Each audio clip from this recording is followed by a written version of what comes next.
beginning.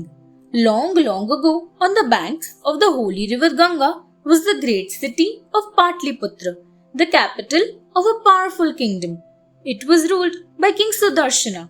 One day, King Sudarshana was travelling through his kingdom and heard someone reciting a verse that stated that wisdom is the most important possession a person could have.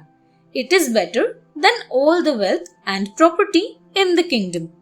But the voice said that it was sad that not everyone had wisdom. This worried the king a lot because he himself had sons who were very foolish. He thought it was better to have one wise son rather than 40 foolish ones. After all, it was one moon that gave light at night, not millions of stars. It is said, thought the king, that wisdom, a gentle wife, obedient children, comfort, and health are the best things in life.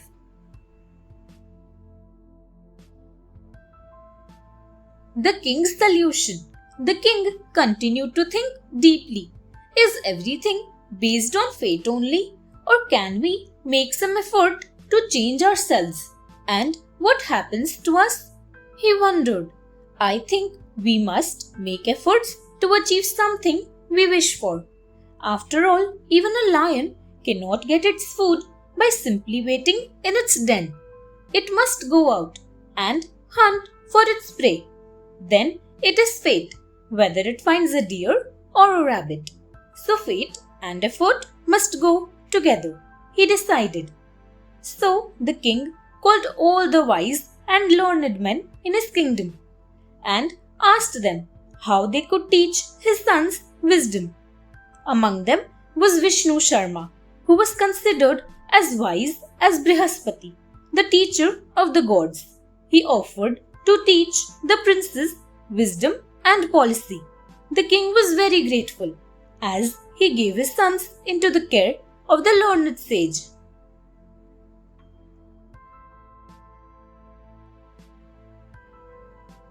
The hunter sets the trap. Vishnu Sharma began with a story to teach the king's sons how wise friends can find a way to overcome difficulties, even if they are not rich or powerful. Once upon a time, a shalmali tree stood on the banks of the Godavari river. Hundreds of birds roosted on that tree every night.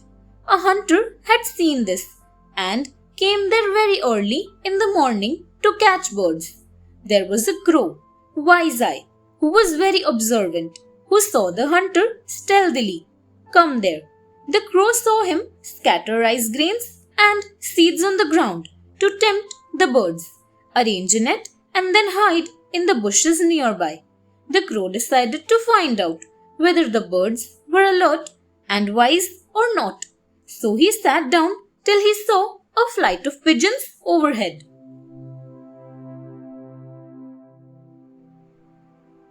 King Pigeon's caution. It was the king of pigeons flying along with his entourage. He was a beautiful bird with a speckled neck. They noticed the grains of rice on the ground below. The pigeon king was a very wise bird. So, when he saw that his flock wanted to eat the rice, he said, "Yes, we'll have a look at that, my friends. But we must be sensible. I see no village or huts or fields here. So from where did the rice grains come to this deserted forest?" He warned the others. If we are not cautious and simply given to our greed, then we will be like the man who was destroyed by his greed for the golden bangle. The flock wanted to know the story of the tiger and the golden bangle. So the pigeon king narrated what he had seen. The tiger and the bangle. A tiger was sitting on the bank of a pool in a dense forest in the Deccan. He had bathed and was wearing a flower garland, looking very saintly. He kept calling out to passers-by, offering them a gold bangle. Most people went by without heeding him, but one greedy traveler stopped. For a moment he was cautious. One has to take some risk if any wealth is to be won. he thought. But there must be some caution before I take that risk. Suppose he is telling a lie? What are you doing here? He asked the tiger. You are a carnivorous animal. How can I trust you? I was certainly a carnivorous animal, replied the tiger, and I killed a lot of harmless animals when I was young. So, as a punishment for my wicked deeds, I lost my sons and my wife. The greedy traveler. So what are you here for? Asked the traveler again. A wise and holy person asked me to do good deeds, to repent for my sins. So here I am, old, toothless and weak. I am waiting to give this bangle to someone as a gift. But no one believes that I am harmless now, with no teeth or claws. Here is the bangle, said the tiger, holding out his paw. But you'll have to wade across the pool to get it. I am too old and feeble now to come there. The man thought that the tiger was too old to harm him. So his greed overcame him and he waded across. Halfway, he was stuck in the muddy water. The tiger immediately seized him. I should never have believed his sweet talk, thought the greedy traveler as he died. Heedless pigeons. The king pigeon's words were wise. Never allow your greed to overcome your common sense, my friends. But one of the pigeons was rebellious. He wanted to eat the grains. So he told them that wisdom does not mean they should go hungry. We should not follow only the advice of old people, he said scornfully. Otherwise, we will not achieve anything. He swooped down, and the others followed him and flew down too. As they began to peck the grains, they were caught in the net. The pigeons began to beat their wings helplessly and complain. They blamed the rebellious pigeon for having got them all into this trap. The wise pigeon king told them that getting overexcited at good fortune or feeling miserable when in trouble was foolish. They should not be frightened. He told them that when he gave a signal, all of them should lift off together, carrying the net.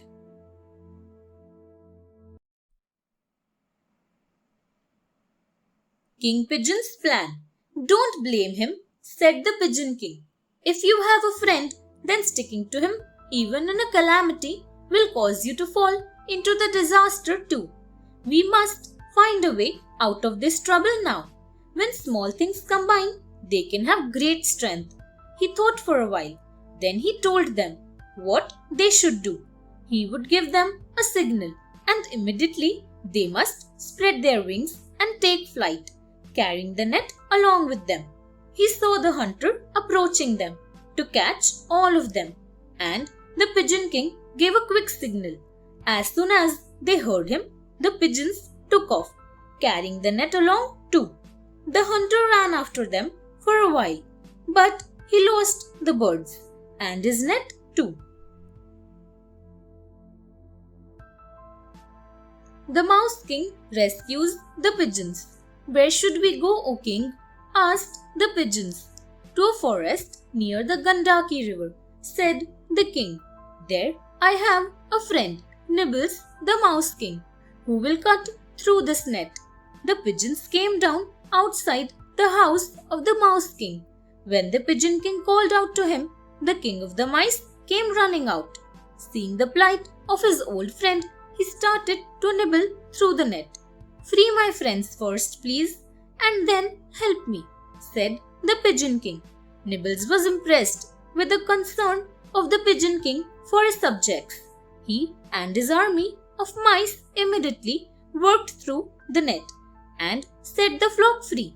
After thanking Nibbles, the flock flew away, and the Mouse King returned to his home.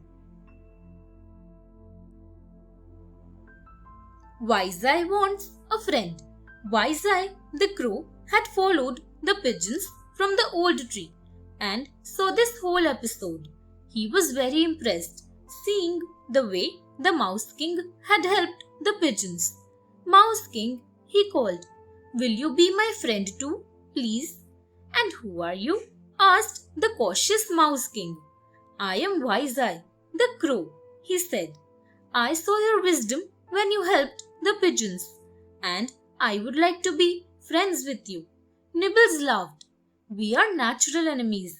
Crows eat mice, so how can I be your friend? Haven't you heard the story of the jackal who would have eaten the deer but for the crow?" "No," said Wise Eye. "Do tell me what the story is. I'll tell you about the friendship of a deer and a crow who lived in a grove of champak trees in Bihar," said Nibbles. The deer, the crow, and the jackal. The deer and the crow were great friends. The deer was a friendly fellow who roamed around freely in the woods. One day, a jackal saw him, and his mouth watered at the thought of eating the deer. He called out to the deer and told him that he was happy to make a friend, as he had none so far. The deer, as usual, was very friendly and took him home. But the crow, sitting on a champak tree, was wary and wise. He watched the deer coming along with the jackal and asked who this was. "He wants to be friends with us," said the deer happily. "We should be careful about making friends with strangers," said the crow. "Don't you remember how the vulture made friends with the cat, called him home, and got himself killed?" "What's that?" asked the deer and the jackal. The vulture, the cat, and the birds. On the banks of the Bhagirathi, there was a fig tree. In the hollow of the tree lived an old and feeble vulture. He was blind and had lost his talons too, so he couldn't hunt. The birds that nested on the tree usually gave him some food.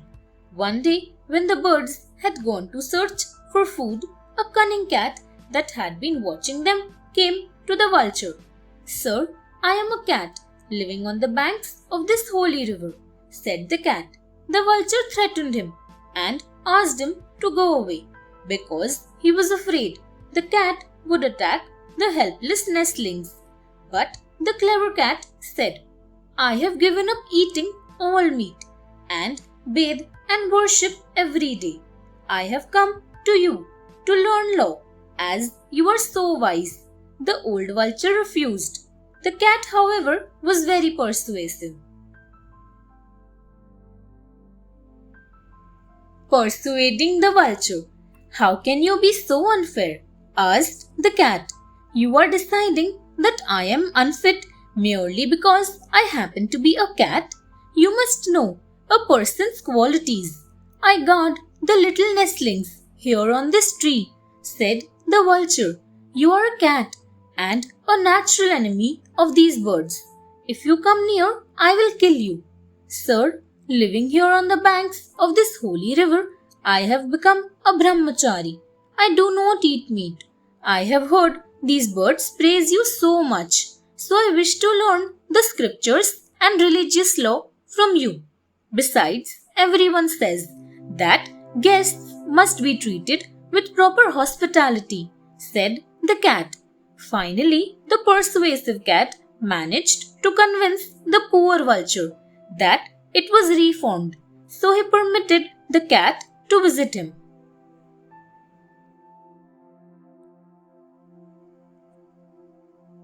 The poor vulture. Every day, the cat would visit the blind vulture and eat a few nestlings. Then he would leave their bones and feathers in the vulture's hollow. He would sneak away before the birds returned. When they came home, they found some of their babies missing. So they began to look around and soon found the bones of the nestlings in the vulture's hollow. They had not seen the cat, so they did not know who the real culprit was. They decided that the vulture must have killed and eaten their babies. They attacked the poor vulture and killed him. "So you see," said the crow to the deer, You must be very careful about making friends and bringing strangers into your home. But you and the deer were strangers before you became friendly, said the cunning jackal. So make me too your friend. The trusting deer.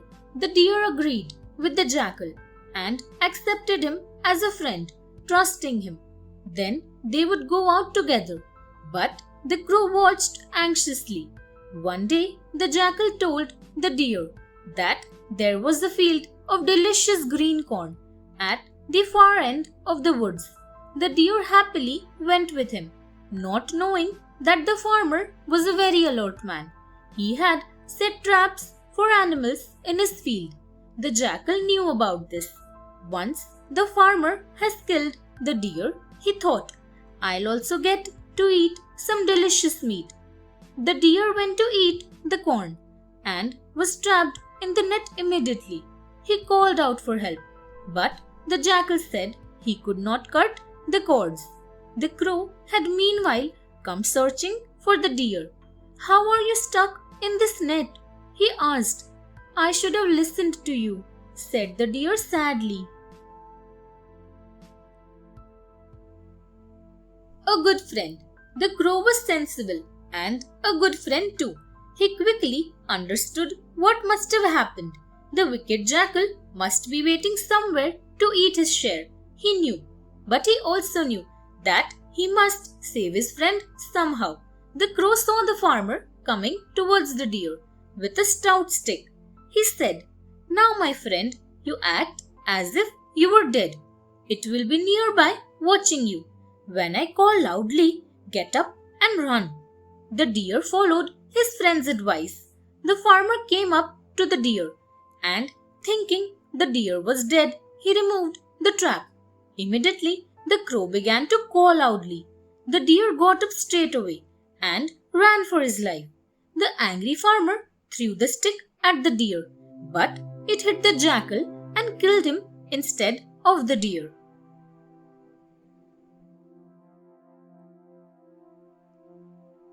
The friends travel. So you see, said the Mouse King. Wise Eye, the crow, however, told Nibbles that he would sit on his doorstep till he became a friend of his. Gradually, Nibbles became sure of Wise Eye being a good creature, and they became friends. They discussed life in the forest and various other things. One day, Wise Eye told Nibbles that he would like to go to the Narbada forest, where the water was fragrant. His friend, Slow Toes, the tortoise, lived there and would get him lots of fish and other things to eat. Nibbles decided to go along with his friend to the new forest. Wise Eye introduced Nibbles to his friend, and Slow Toes welcomed him warmly. Then he asked Nibbles why he chose to stay in a deserted forest. The priest and the mouse. Nibbles said that there was a town called Champak, which had a college where students came from far and wide to study. One of the students was a young priest named Churakarn, who begged for his alms daily. When he had eaten, he put his begging bowl with leftover food on a shelf and went to sleep. One day, Veena, his friend, came to visit him. While talking, he found Churakarn hitting the floor with a stick repeatedly instead of conversing. He asked him why he was doing that. The mouse eats up my meal, said Churakarn. I do this to chase him away. The two friends searched and found the mouse's store of food and took it away. The mouse was upset and realized that feeding himself on another's food or charity was not good. He decided to live in a quiet forest, meditating and doing things that were right and good. Sharing wisdom. Nibbles said that he had learnt that a healthy mind and body and the company of good people is better than wealth, and that true knowledge is to know the difference between good and evil. He was happy in the forest and glad to have the crow and the tortoise for friends. They discussed the merits of sharing and giving things to others. Slow Toes spoke about various good qualities like kindness and courage. He said that one should be generous and also careful about spending. One should not, however, be petty and stingy like the jackal. He said he saved till he died of it. What is that story? Asked the Mouse King. I'll tell you all about the jackal who had so much, but wasted it by being petty, said Slow Toes as he began the jackal's story. The Imprudent Jackal. One day a great hunter, wishing to eat venison, deer's meat, went hunting in the forest. He killed a deer. As he was going home, a huge wild boar attacked him. He shot an arrow at it, but the wounded boar killed him. But the boar itself had been injured by the hunter's arrow. Soon it too fell because of its wound and died. After a little while, a jackal passed that way and saw the wild boar, the deer, the hunter. Some way off, there lay a dead snake that had been killed in the skirmish. Wow, thought the jackal. There's enough food here to last me for weeks. Now, what shall I eat first? He began to calculate for how long the food would last for him.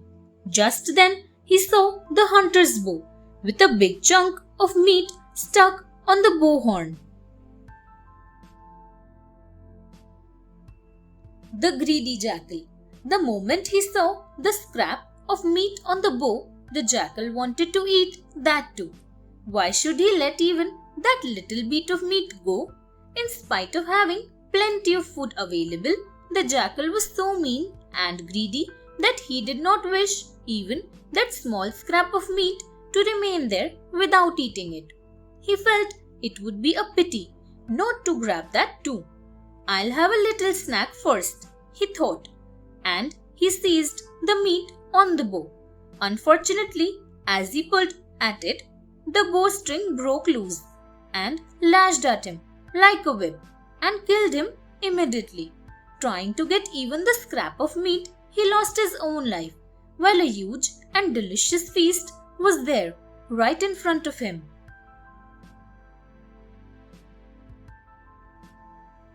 A new friend. Wise Eye, Slow Toes, and Nibbles became friends and were very happy, living in the forest and sharing stories and their ideas. One day, a deer with dappled skin came running through the forest where the three sat. It seemed to be running away from something. The three friends, sensing danger, promptly hid themselves. Slow Toes slid into the waters of the lake. Nibbles ran into his hole.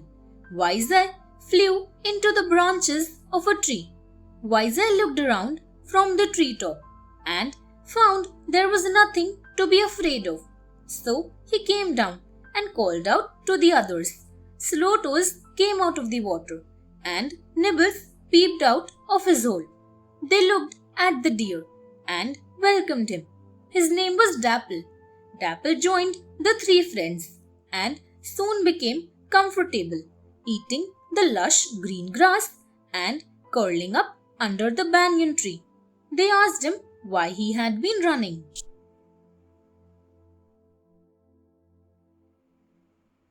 Prince of Kalinga. A hunter was chasing me, said Dapple, so I had to run away. I am glad to have found friends like you. Dapple had also brought some news that he shared with the others. He had heard that Rukmangada, the Prince of Kalinga, was going away with his army to defend the borders against enemies. He is camping on the banks of the Chenab river, said Dapple.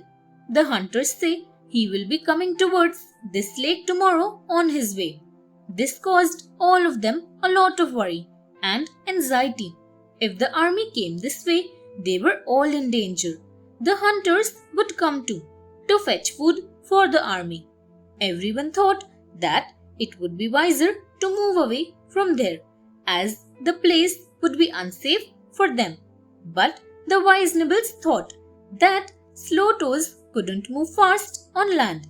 He would be safer in the lake than outside.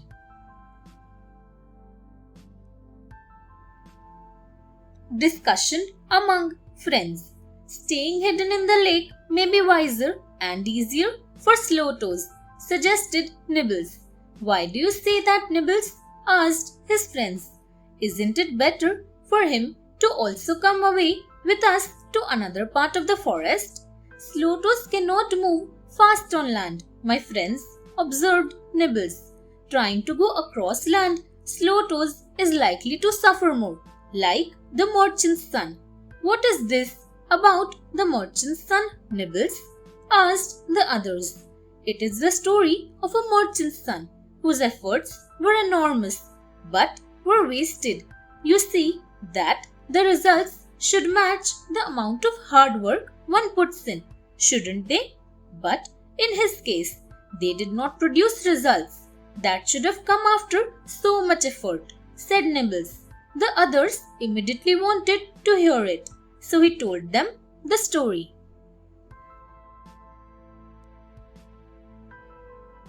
The Merchant's Wife. King Veerasena ruled the kingdom of Kannauj. He had a handsome son, whom he made the viceroy of Veerapura city. One day, as the prince was riding through the city, he saw a beautiful woman.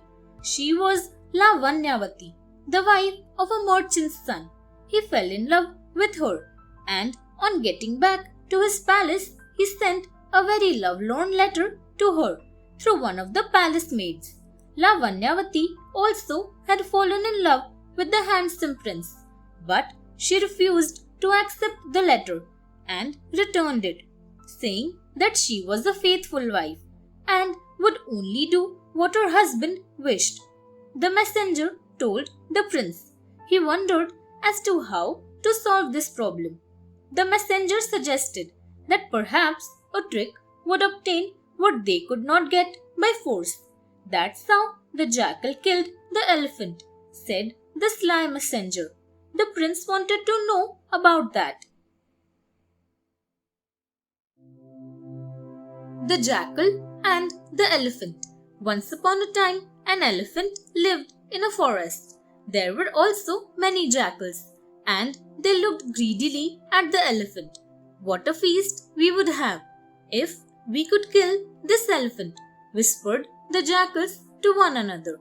An old jackal said he would get the elephant for all of them.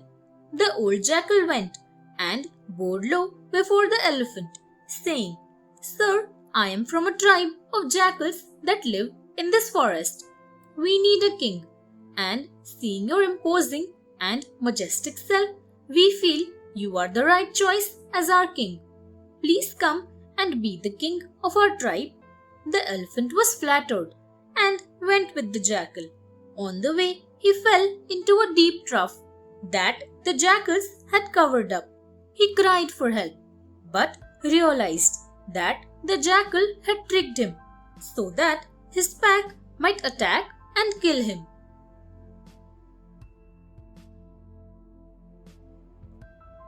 The wily prince. The prince understood the advice. He called the merchant's son Charudatta and appointed him as his personal attendant.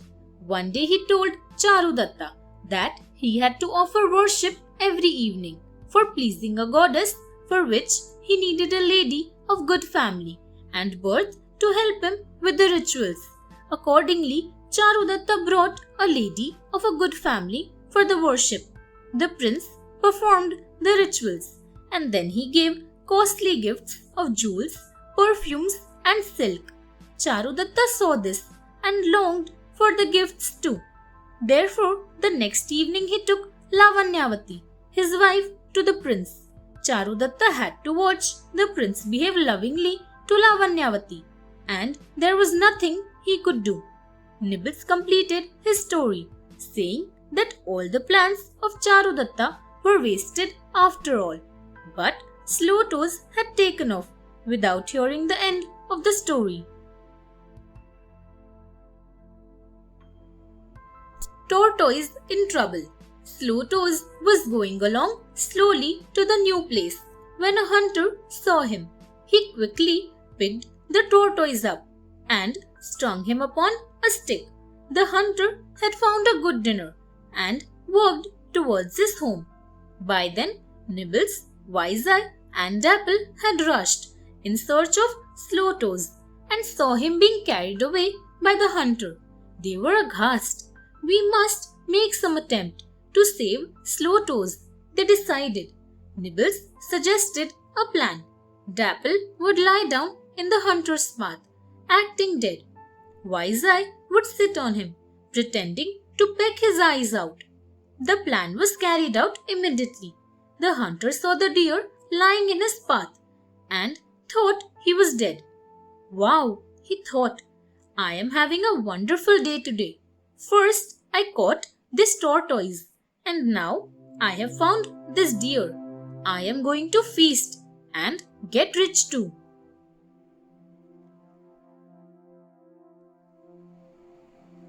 Fooling the hunter. The hunter looked around and saw no other hunter or wild animal that might attack him. He put the tortoise down and went up to the deer. He was examining him to check if he was in fact dead. Meanwhile, Nibbles ran to where Slow Toes lay tied to the hunter's stick.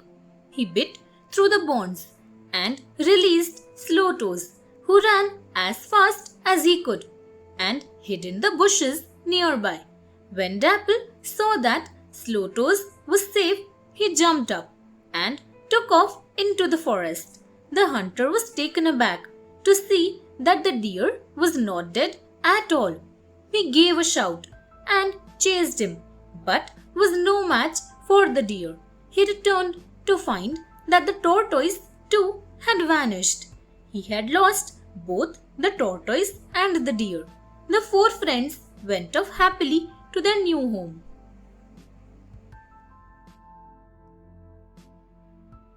The Prince's Question. Vishnu Sharma, the wise teacher, had told the princess all about winning friends. The princess thanked him and asked him if people who were friends remained so always. "No," explained the master. "Sometimes you have friends who fall apart or fight and separate. This can happen on one's own through a misunderstanding, or it can be caused by someone who is jealous of the friendship and wants the two friends to break up. Would you tell us how to understand and recognize the breakup of friendship, O revered teacher?" asked the princess. "Certainly, this is an important lesson for you," said Vishnu Sharma, as he began to narrate a story about the parting of friends, which was caused due to a misunderstanding and led to disaster.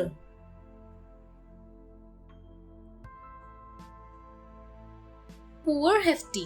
Long ago, there lived a prosperous merchant in Swarnapura, a city in South India. He saw people richer than himself and wanted to become more rich. The merchant realized that hard work would make him richer gradually. So he loaded his cart with lots of goods for sale and yoked his two strong bulls, Trusty and Hefty, to the cart and began a journey to Kashmir. On the way, Hefty broke a leg and could not move any further. The merchant had to leave him behind in the forest and go ahead after getting another bull. Poor Hefty watched sadly as Trusty went away with the merchant.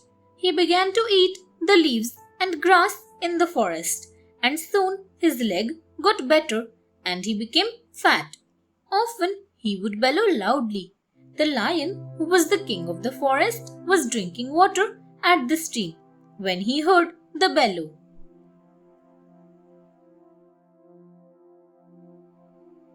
A worried king. The Lion King was worried as he didn't know where the sound came from. So he went to his den and waited. In his court were two very cunning and wicked jackals, Karataka and Damanaka. Damanaka saw the Lion King's anxiety and wondered why he had returned from the stream without drinking. Karataka was a sulky fellow who did not like to serve the king because they only got leftovers for food after the king had eaten. When the Manaka told him they should try to find out the reason for his worry, Karataka brushed him away. "Don't you know the story of the monkey and the wedge?" he asked the Manaka. "What monkey and what wedge?" asked Karataka. "It's a story that tells you not to meddle in other people's work," said Karataka. "Tell me the story," requested the Manaka.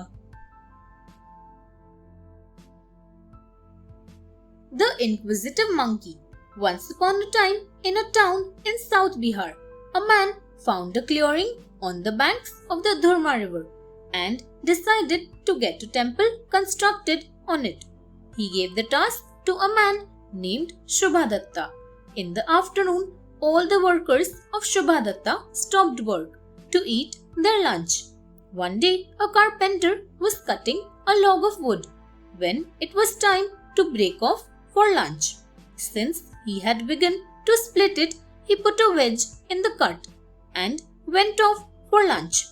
A troop of monkeys had come out of the forest and were leaping about at the sight. One monkey sat on the log with his legs and tail dangling in the cut. He saw the wedge and playfully he pulled it out. His legs and tail were trapped and there was nobody to get him out. He died because of his inquisitiveness.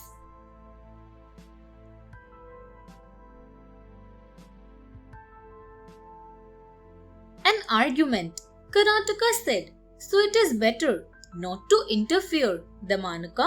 It is for us who serve the king to assist him with the right advice," said Damanaka. "You know very well that this is a task for the king's prime minister, not us," argued Karataka. "We should not try to do the work that is not given to us. After all, the prime minister tells us our tasks. If we take over his role, we will get into trouble. If we try to do other people's work, our fate will be the same as the washerman's ass." "What washerman's ass?" asked the Manaka. "Don't you remember the one who tried to take over the work of the washerman's dog?" asked Karataka. "Do tell me the story," said the Manaka. "I don't remember it at all, so I don't know what you are talking about."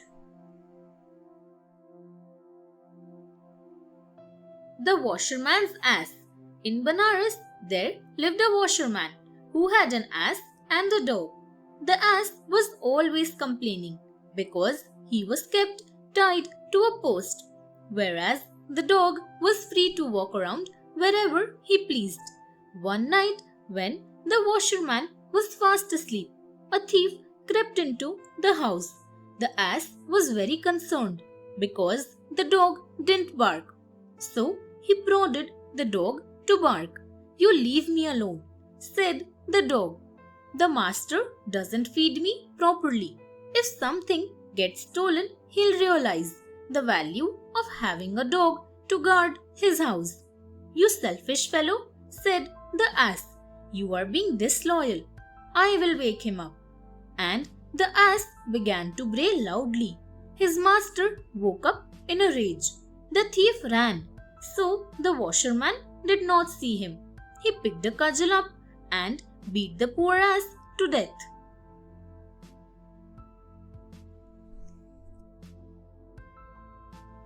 The Manaka persuades the reluctant Karataka. "I agree that this is the Prime Minister's job," Karataka admitted the Manaka after hearing the story. "But we must rise to high positions. We can only do that if we make some effort." Karataka was not very convinced, so the Manaka gave a lot of arguments to persuade him. "People work to achieve different things, my friend, said the cunning Damanaka. Some people work for wealth, some for affection. Look at a dog. He will roll on the ground and wag his tail just to please his master. But we have to work for a greater ambition. What ambition? Asked Karataka. We wish to be ministers to the king, replied Damanaka. And for that we must take action and make a big effort, mustn't we? Finally, Karataka asked him what he proposed to do. The jackal's plan begins. So, now what do you propose to do? Asked Karataka. We must find out what has frightened the king, suggested Damanaka. Even if we have to risk going to him, I will see what his mood is and then put across some plan to make him pleased with me. Be careful, Damanaka, warned his friend Karataka. I will, assured Damanaka. I will patiently follow the king like a shadow, and when he is pleased with me, I will ask him what worries him. So Damanaka went to the Lion King's den and bowed low before him. When the king asked him to enter, he went in and sat down. He humbly told the king he had come to serve him. Damanaka flattered the king and finally asked him why he had returned without a drink of water. The king, impressed by him, told him that he heard some beast roaring and didn't know what it was. The Lion King's dilemma. Did you hear the beast roaring? Asked the worried Lion King. I did, sir, said Damanaka. Please let me find out what the danger is. Then you will know who your loyal servants are. But, sir, would you please give something to us so that we may be strong enough to defend you? The Lion King gave his skill to Damanaka, who happily went off with the meat. He and Karataka had a feast. But Karataka wondered as to how they would deal with a strange and terrible beast. Damanaka laughed. It's a bull, Karataka, no wild beast. Is that so? Said the puzzled Karataka. Then why not just tell the king? No, it is better he remains frightened. Then we will be able to fool him, said Damanaka. If the master becomes comfortable, we will be like the cat that was starved. The lion's mane. On a high and craggy mountain, there lived a fierce lion. He was very proud of his good looks and his handsome mane. But every day, when he was asleep, a little mouse that lived in a hole in his den crept out and nibbled his mane. In the morning, he found his mane looking tattered and ragged. This went on day after day, till the lion was really irritated. He tried all kinds of tricks to catch the mouse and kill it, but he failed. He was getting more and more angry. I am a lion and can kill large animals, he thought, and this silly little mouse is making my life miserable, and I am unable to catch him. What should I do? Then he heard some people talking in the village that they kept cats to catch mice. The starved cat. The lion decided to get himself a cat, since all the villagers seemed to use cats to catch mice. One day he brought a cat to catch the mouse. He flattered the cat and requested it to keep an eye on the mouse. The cat was fed plentifully and the lion talked sweetly to it. The alert cat did not allow the mouse to come near the lion. Every night, when it was time for the lion to sleep, he gave lots of food to the cat and set it to catch the mouse. For many days, the clever little mouse managed to escape the cat's clutches. But one day, the mouse peeped out of its hole. The cat was waiting for it right outside and pounced on it, killing it. After that, the lion had no use for the cat anymore, so he neglected it till it died of starvation. Persuading Hefty. So you see, said the Manaka, only if you fool the master will he think that we have served him cleverly. The jackals therefore went to Hefty. Karataka sat under a tree at a distance, and the Manaka went up to him and said, I am the keeper of this forest, sir. That is the general of the king of the forest, a mighty lion. You must come and pay your respects to the general and do as he orders. Hefty went up to Karataka and bowed to him. Karataka said, You have to come and bow humbly to the king of the forest if you wish to stay here. But we must first go to the king and tell him that we are going to present you to him. So wait till we return for you. Hefty waited patiently while the jackals went to tell the king.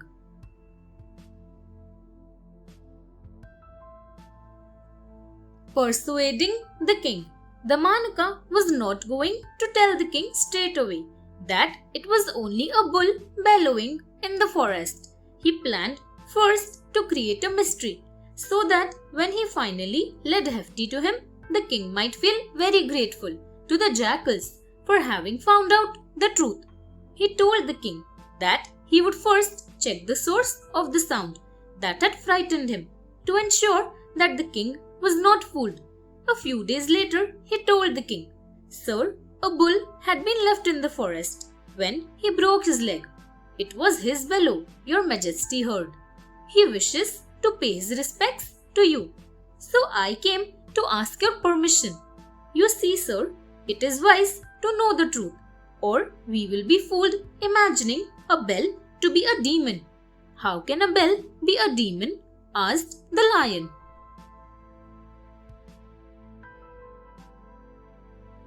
The bell.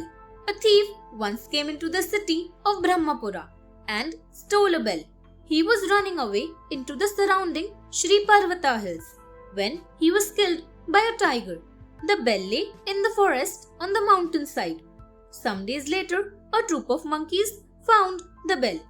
They enjoyed themselves playing with it, jumping on the trees and chasing one another with the bell. They made a lot of noise ringing it.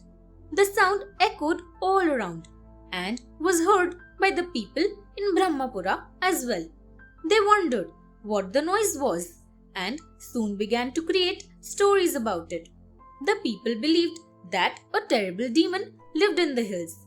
When he moved, the bell rang out and he would eat up anyone who came there. Fear spread in the area, so people began to leave the town.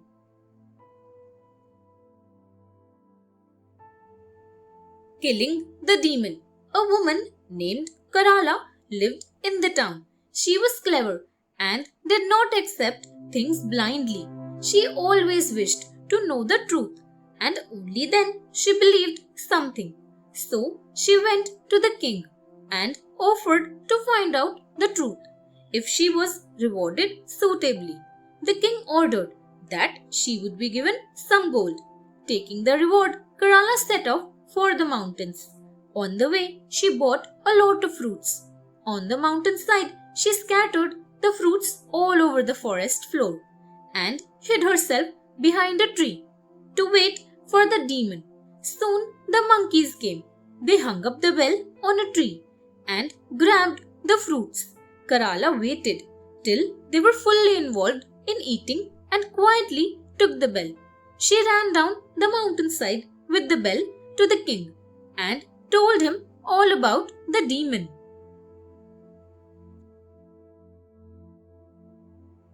Hefty's progress. Sir, we have brought you the bull, said the Manaka. The king spent a lot of time talking to Hefty and gradually realized how wise the bull was. One day, Hefty asked him what became of the deer he had killed earlier in the day. The jackals will know about it, said the king. Hefty asked him to check up, and the king found that the meat was not there anymore.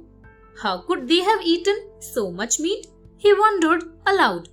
The wise Hefty told him that the jackals took away the meat always, eating some and wasting a lot of it. He advised the king to be a little more careful of his valuable meat because no one had a right to take the king's treasures or property without permission. A minister should not tamper with the things belonging to the king or the kingdom, said Hefty. The king was very impressed with Hefty's honesty and service.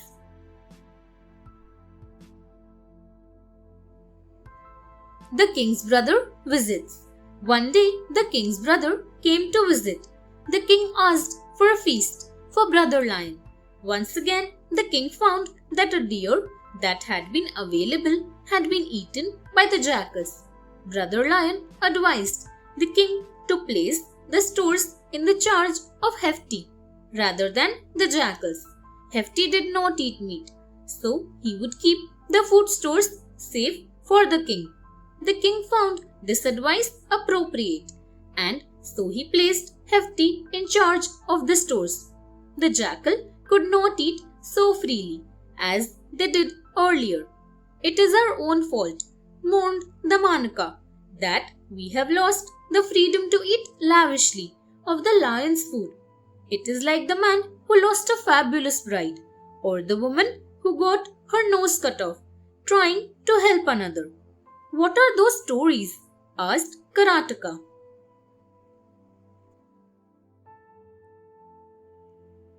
Kandarpaketu and the princess. Kanchanpura was ruled by a just king named Veera Vikrama. One day, his soldiers were taking a barber to the court, whom they had arrested. A mendicant saw them and stopped the soldiers, saying, "Don't punish him, sir. Only those who knowingly do wrong things should be punished." The soldiers took him also along to the king, and there he told his story. He was Kandarpaketu, the son of the king of the island kingdom of Sinhala. In his young days, during the course of his travel, he saw a beautiful maiden deep in the sea waters. She was wearing fabulous jewels and seated on a jewel-studded throne. As he came near her, she vanished. He followed her into the deep waters and found her to be Ratnamanjari, the princess of the Vidyadharis who lived in the sea. She had vowed to marry someone who came to her golden kingdom seeking her. So she married Kandarpaketu.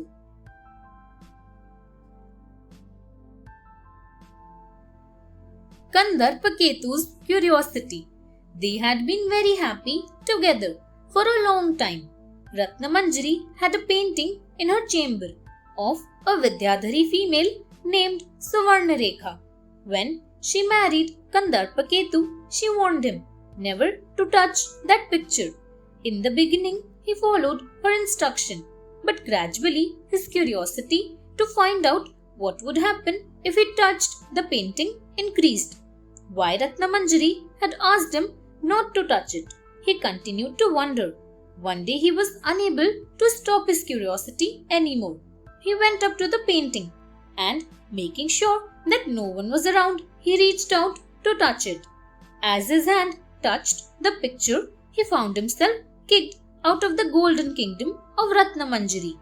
I became a mendicant after that and saw what happened in the house of this poor barber, said Kandarpaketu to the king. He is not to blame. So he told the king the story of the barber.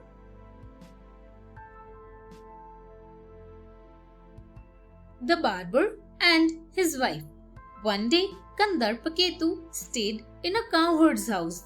He heard his wife talking to the barber's wife, who was not a good woman.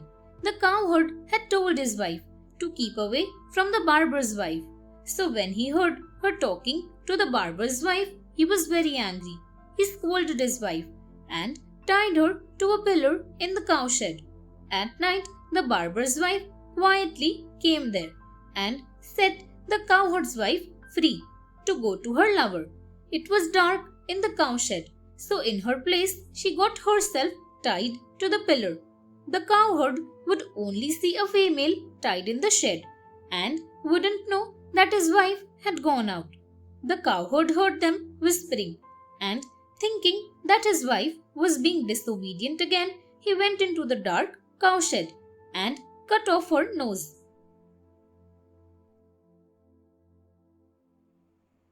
Justice is done. The cowherd went back to sleep after punishing the woman he thought was his wife. His own wife later returned and set the barber's wife free. In the morning, the cowherd came to see his wife. He was stunned to see that her nose was intact. She must be a saint, he thought. I should not have tried to harm her or cast any doubts on her pure character. In spite of my cutting off her nose, it is intact. So he begged her pardon. Meanwhile, in the barber's house, his wife took his razor and howled loudly. He's cut off my nose. So the neighbors got the poor barber arrested. The king heard the truth about the incident from the mendicant and set the barber free. He punished the wives of the barber and the cowherd. The Jackal's Plan. The Manaka stories showed how people often paid for their own folly. He told Karataka that now they were starving because they had brought the bull to the Lion King. So they planned to break the friendship between the lion and the bull. We have to do some trickery, like the crow who killed the serpent, advised the Manaka. How could a crow kill a serpent? Karataka asked. That is how one has to plan some trickery to cause a rift between your enemies when both of whom are strong, said the Manaka. We must find a way to make them fight each other. Then we will be able to destroy the bull. What is the story of the crow? Asked Karataka. The Manaka began by telling him about a pair of crows who lived on a tree. In the hollow of that tree lived a large black serpent who always ate up their young nestlings. Mr. Crow's solution. Mrs. Crow was very unhappy because all her babies were killed and eaten by the snake. One day, Mr. Crow told her that he would find a way to destroy their enemy. But how? Asked Mrs. Crow. Like the little hare destroyed a mighty lion, replied Mr. Crow. In a forest on the Mandara mountain lived a very powerful and cruel lion. He attacked and ate whatever animals he found. Finally, the animals had a meeting and went to the lion to plead with him. Sir, they said, we know you have to eat other animals. We will send one animal every day to you for your food.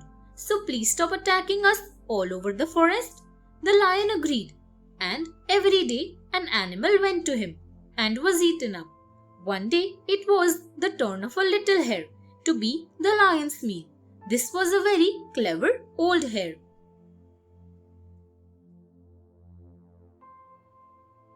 The lion and the hare. The old hare played around in the forest and reached the lion very late. The hungry lion was in a very bad temper at having been kept waiting for so long, and all that he would get after such a long wait was one small hare. He roared, "Why are you so late? Your Majesty, I was held up by another lion on the way," said the hare. "He has ordered me to return after informing you, as he wants to eat me." "Another lion in my forest?" said the Lion King. "Take me to him at once. I'll teach him a lesson." "But your Majesty, he is a huge lion," said the old hare. "His roar is so loud that I was terrified." "Do you think it can be louder than mine?" asked the lion, even more enraged now. "I don't want him to harm you, your Majesty," said the hare.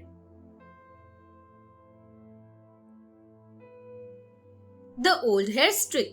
The remark of the old hare was enough to drive the lion into such a fury that he would have killed the hare right away. But he had to find the other lion first. "Harm me? What nonsense! roared the lion. You just take me to him, and I'll show him what I can do. And I'll show you too, you stupid fellow. Just take me where he is. The old hare took him to a deep well and begged him to look into it very carefully. The lion did so and found his reflection looking back at him. When he roared, he heard the echo of his own voice. The foolish lion did not recognize either his reflection or the echo of his voice. He leapt into the well to attack it and was killed. The wise old hare sat on the wall of the well, watching him float lifeless. The Prince's Anklet. I have heard this story, but what's your plan? Enquired Mrs. Crow. The king's son comes every day to bathe at the ghat. He keeps his clothes and ornaments on the bank while he bathes. You must pick the golden anklet up and fly back with it, advised Mr. Crow. What use is the prince's anklet to deal with our problem? Asked Mrs. Crow.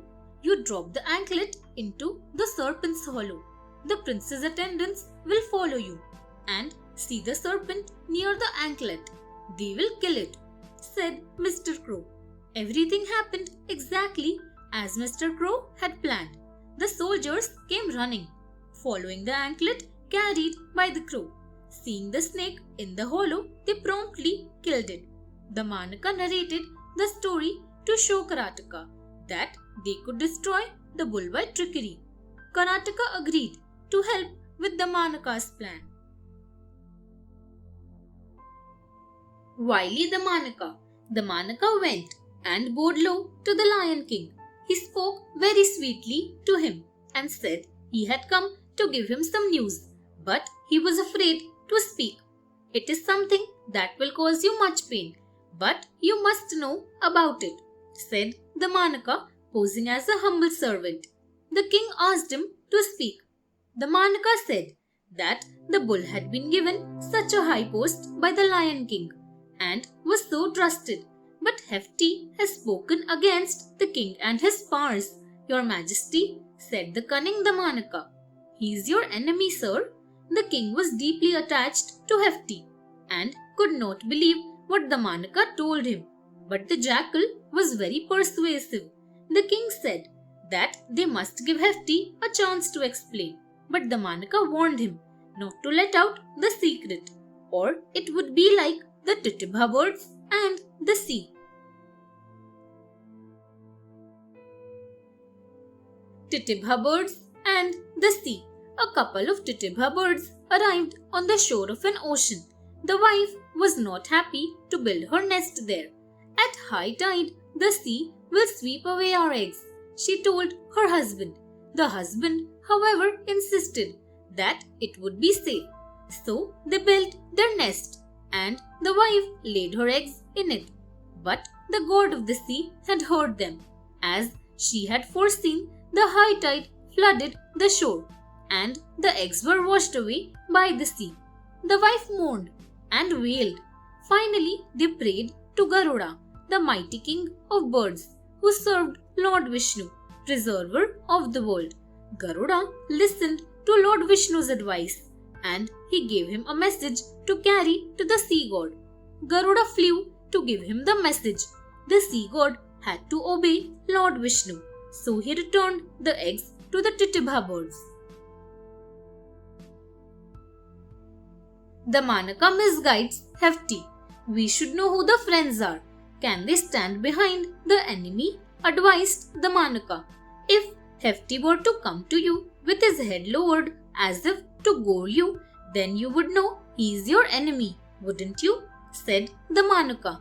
When the king agreed, the Manaka went to Hefty, looking worried. What is the matter, the Manaka? Asked Hefty, seeing his friend's face. The deceptive the Manaka said, I am in such distress. On one hand is my king, whom I must be loyal to, and on the other hand, you are my friend. I don't know what to do. He sighed as Hefty waited. I suppose I have to make up my mind, he said. I should not share the king's secret with anyone, but you have trusted me as a friend. So I should tell you the truth, my friend.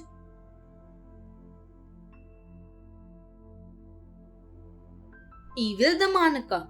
The truth? What about? Asked Hefty, thoroughly puzzled. The king was so fond of you, said the Manaka, but his heart has changed. What do you mean changed? Asked Hefty. The king is against you, Hefty, continued the Manaka. He wants to kill you and eat you up. I should not tell you this, but after all, I was the one who introduced you, so I am worried, he confessed. This made Hefty feel very sad, and he wondered, I have always been loyal to the king.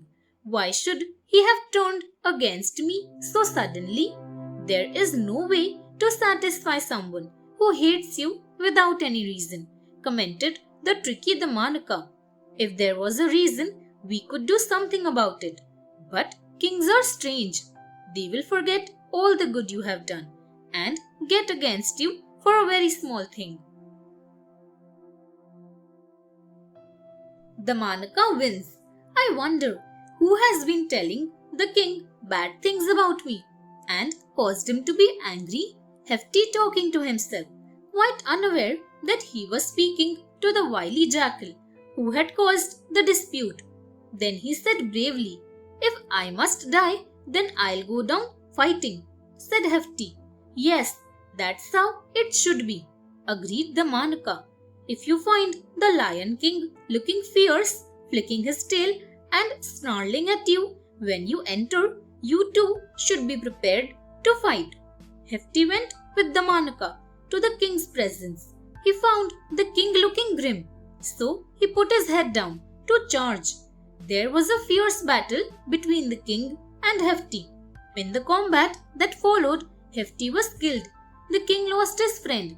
That day, the wicked jackals had a feast, having destroyed the friendship of two good people and killing poor Hefty.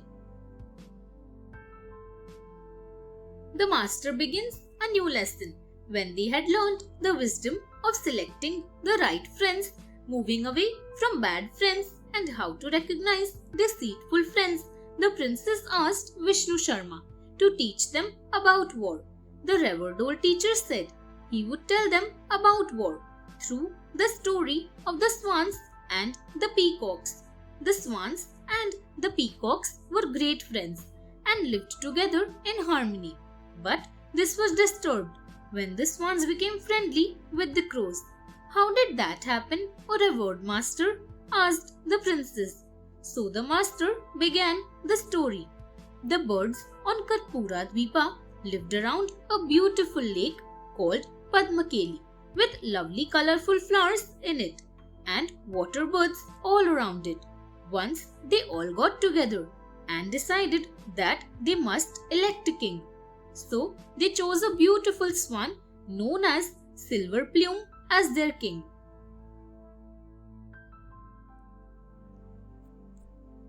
Longbill visits Silver Plume. Silver Plume was given royal treatment by the birds. They even made a throne of lotus leaves for him. One day a crane called Longbill came from a far-off land. The king welcomed him and asked him what the news was in other countries. Lots of news, my lord, exclaimed Longbill. I was on Jambudweep near the Vindhya mountains. A peacock named Jewel Plume is the king there. While I was looking for food, his attendants found me.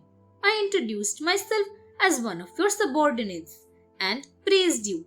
When the attendants asked Longbill about Karpura Dvipa, he said it was heavenly and asked them to come and see it. It was not a dry land like Jambudvipa, he told them. The birds were very upset hearing the praise of another country and king. It's like the weaver birds and the monkeys, sir, said Longbill.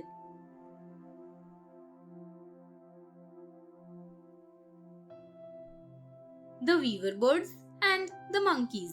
A shalmali tree stood on the banks of a canal flowing down to the Narmada river.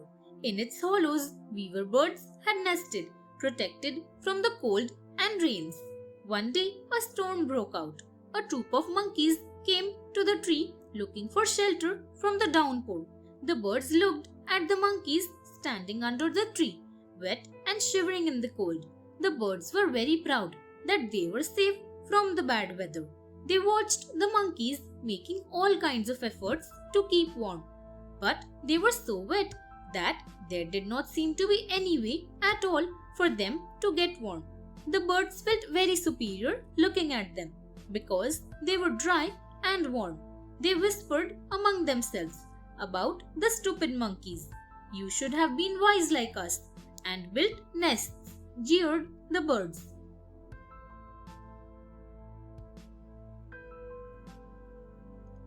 The revenge of the monkeys. The monkeys had been listening to the birds whispering among themselves, and soon they caught the whispers. They were very upset and angry, hearing the birds mocking them. "They are so proud of their nests.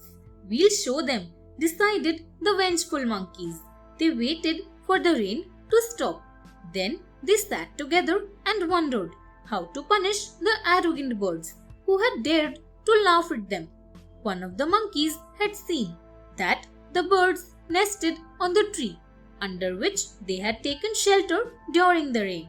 There were eggs and young nestlings in the nests he saw.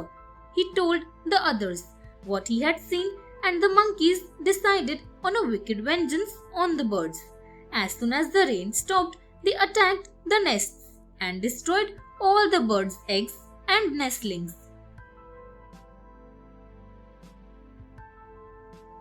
Longbill has an argument. "There's no point talking sense to stupid people, sir," said Longbill. He said the birds were very angry and pecked at him for daring to criticize their king. The crane, however, defended his words in praise of his own king and his kingdom. The soldiers of Jewel Plume abused him, but still the crane held on to his own opinion. The king laughed at him. "Didn't you realize your strength and the strength of the soldiers who surrounded you?" asked the king. "You must take care to examine your own strength and weakness and compare them to those of your enemies before you confront them." "Why do you say that, sir?" asked Longbill. "If you don't do that, you will end up like the donkey in the tiger's skin," said the king, and he began to tell him the story. The donkey in a tiger's skin. A washerman named Vilasa lived in Hastinapur. He had a donkey who carried his heavy loads, but the washerman never had enough to feed him, so the poor donkey became weak. One day Vilasa found a tiger's skin lying on a road. While he was on his rounds, he picked it up, and then slowly an idea began to form in his head. "This skin is very useful," he thought. "I will put it on my donkey and let him loose to graze in a field of corn. If anyone sees an animal in the field, they will think it is a tiger. They'll be so frightened that they usually run away." The washerman felt he had come up with a brilliant idea, and that night he put the tiger's skin on his donkey and let him out near the cornfields to graze.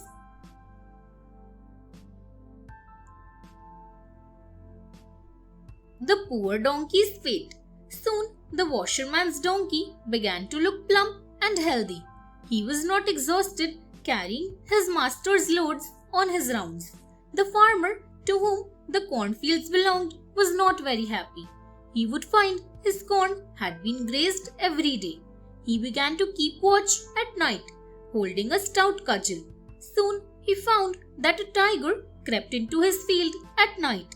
"Tigers don't eat corn," thought the farmer, puzzled. But he kept watch regularly. He put a guard armed with a bow and arrow to watch his field. One day, when the donkey was grazing in the field, the guard saw him. The donkey saw some movement and thought it was a female donkey coming to make friends. He brayed loudly.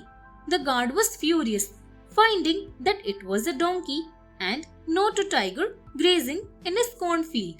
The guard shot an arrow and killed the donkey immediately.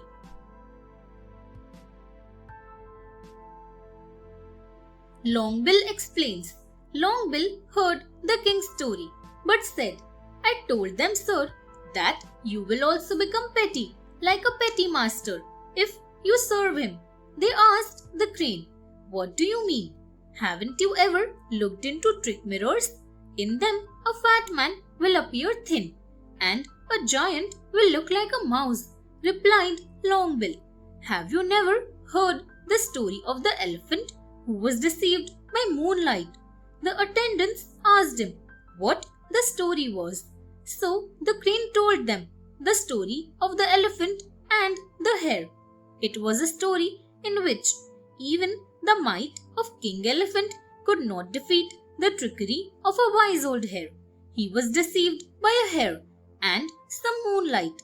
His herd had to withdraw from a lake because of their foolish master. The Elephant's Dilemma. Long ago in a forest, there lived a herd of elephants. They had a lake where they would regularly drink and bathe. During one rainy season, however, there was very little rain, so their lake became dry. The elephants needed a lot of water. Soon they became desperate, so they went to their king and pleaded with him. Sir, our lake has run dry. The little animals can find sufficient water in puddles and small streams, but we need a lot of water. Please find a new source or we will all die of thirst.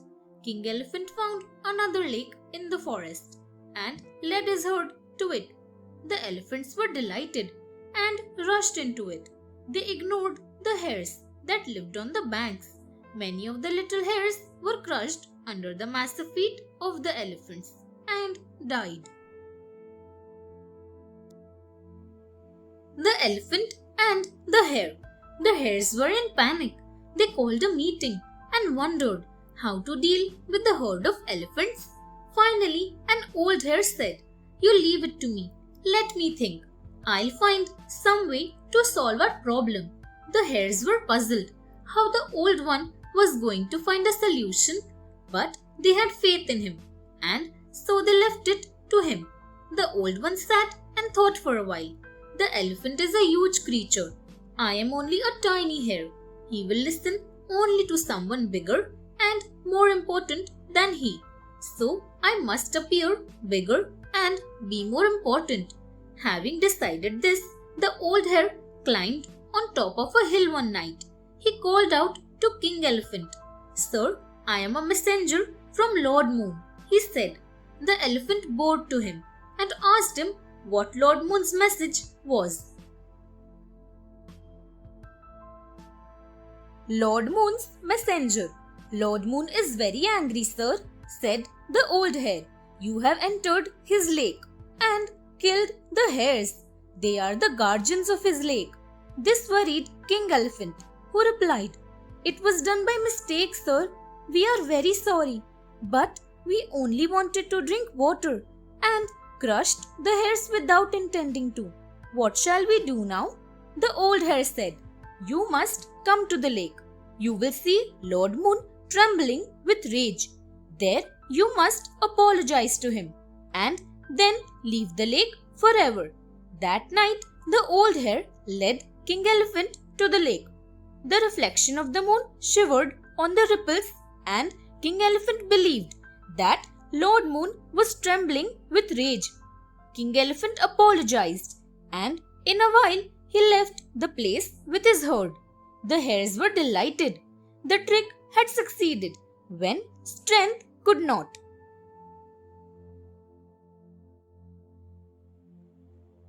Longbill's challenge. Longbill told his king that he challenged the soldiers of Jambudweep, telling them that Silver Plume was the greatest king in the world.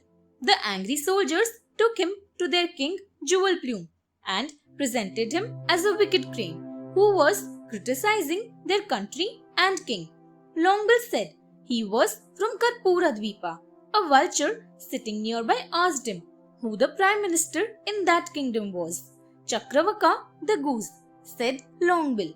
He is learned in all the scriptures. He claimed that the king of Karpuradvipa was the emperor over Jambudvipa as well. This was disputed, and King Jewel Plume said the matter would be decided through a war. "Tell your king to prepare for war," said Jewel Plume. So Longbill asked him to send his messenger to his master along with him to carry the message of war. The parrot's argument. King Jewel Plume appointed a parrot to go with Longbill to Karpuradvipa as his messenger. But the parrot objected. "Sir, I will go," said the parrot, "but not with this wicked crane. It is said that bad things will happen even to good people if we accompany an evil person." The king was not sure if there was any sense in what the parrot said, so he asked him to explain. "Sir, we should not stay with or go along with wicked people," explained the parrot. "It is like the story of the heron who stayed with a crow and a quail who went with a crow. Both were killed, and all because of their association with the wicked crow." "Tell us the story," ordered King Jewel Plume. So the parrot told them the stories of the heron, the quail, and the crow.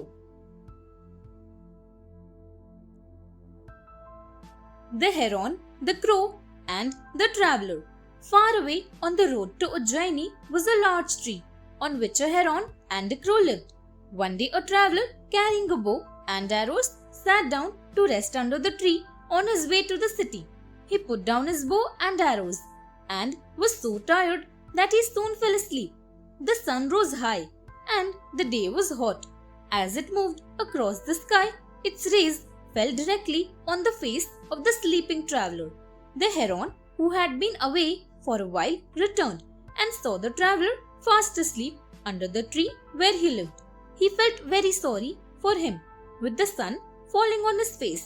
"Poor fellow," thought the heron, "he must be tired." So he does not even realize that the sun is falling directly on his face.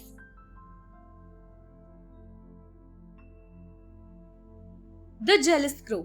He was a kind-hearted bird, so he looked around to see how he could protect the traveler from the direct heat of the sun's rays. He tried to hold a leafy twig to provide him with shade, but it was heavy and he couldn't hold it for long. Besides, the sun was moving along the sky. Finally, the kind-hearted heron spread out his wings and shielded him from the sun's rays. The traveler slept comfortably, unaware of the heron's kindness. The crow saw the heron's act of kindness. He had always been very envious and decided to play a trick. He let his droppings fall into the traveler's mouth. This woke the sleeping fellow up. He was disgusted and angry. He only saw the heron, and thinking him responsible for the droppings, the traveler shot the poor heron. The quail and the crow. All the birds were going on a pilgrimage to the seashore to worship the king of birds, Garuda. A quail decided to go along in the company of a crow. On the way, there was a cowherd walking along with a pot of curds on his head. The crow would swoop down and dip into the pot and eat some of the curd repeatedly. The cowherd felt this once and looked up. The crow was scared and immediately flew off. The quail, unaware of the crow's theft, was happily flying along. The cowherd saw the quail and thought that it was the quail who had been stealing his curd. He picked a stone up and hit the quail. The poor quail fell and was caught and killed by the cowherd. Now, sir, you know what happens if we live with or travel with wicked people, said the parrot. False sweetness. Sir, said Longbill, narrating this to King Silverplume.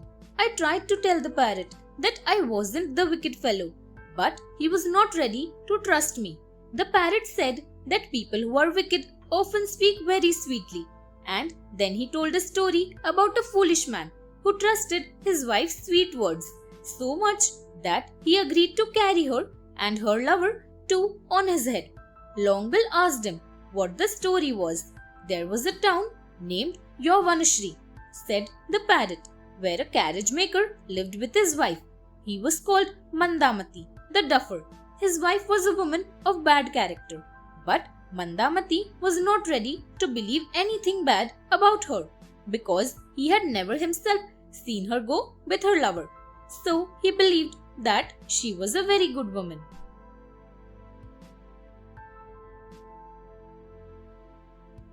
The foolish husband. Mandamati decided to check up how his wife behaved in his absence. So one day he told her he had to work in another city and would return late. But he came back and hid under the bed in his house. When he left, the wife invited her lover home. They sat chatting on the bed. But the wife soon realized that her husband was hiding under the bed. So she began to praise him and speak about her great devotion to him. The wife's lover was confused, hearing her praise for her husband, the carriage maker, so much while she did not say anything to praise her lover. But Mandamati, listening to her praise, was very impressed by her devotion. The foolish fellow was so delighted that he lifted up the bed with his wife and the lover still sitting on it and danced around for joy. So one should not trust sweet words, concluded the parrot. Chakravaka advises Silverplume. King Silverplume heard all that Longbill said, and they waited along with Chakravaka, the goose, who was the Prime Minister, for the parrot to come. But Chakravaka wished to speak privately to the king. He advised the king to send a spy into the enemy's kingdom before going into war. The spy should go there to live in some respectable place and become familiar with the place and the people. He should also be accompanied by another friend who would be the messenger to bring news from the spy to King Silverplume. Meanwhile, Chakravaka advised the king that they would begin to build their fortifications and prepare a store of food in case they needed more provisions during war. Thus, they would try for peace, but be ready if they had to fight a war. Whom to trust? A visitor was announced. While Silverplume discussed the details with his minister, Meghavarna, the king of crows, had come from the island kingdom of Sinhala and wished to pay homage to Silverplume. King Silverplume was very happy. Meghavarna, he knew, had travelled far and wide and would therefore be very experienced and wise. But Chakravaka was worried. "Let us not forget, sir," said the Prime Minister, "that Meghavarna is not a water bird like us. He may be wise, but we should be careful of anyone who tries to make friends with people outside their own group." The king asked him why he said that. So Chakravaka reminded him of the jackal who left his pack because he was dyed blue in color. "What was that story, Chakravaka?" asked the king. So the wise goose narrated the story of the blue jackal. The blue jackal. A jackal strayed into a town on the outskirts of a forest. Trying to hide himself, he fell into a large vat of indigo. He was a bright blue color when he jumped out. "Ah," he thought as he looked at himself, "I look so elegant and different now. I won't go and live with the pack of jackals because I am so superior. I shall be the king of the forest." So he returned to the forest and told the jackals that he had been especially blessed by the goddess of the forest, so they must now pay homage to him. The jackals agreed and bowed to him, but they found that he made friends with the tigers and the lions and ignored them totally, treating them with great contempt. This made the jackals very angry, and they decided to teach him a lesson.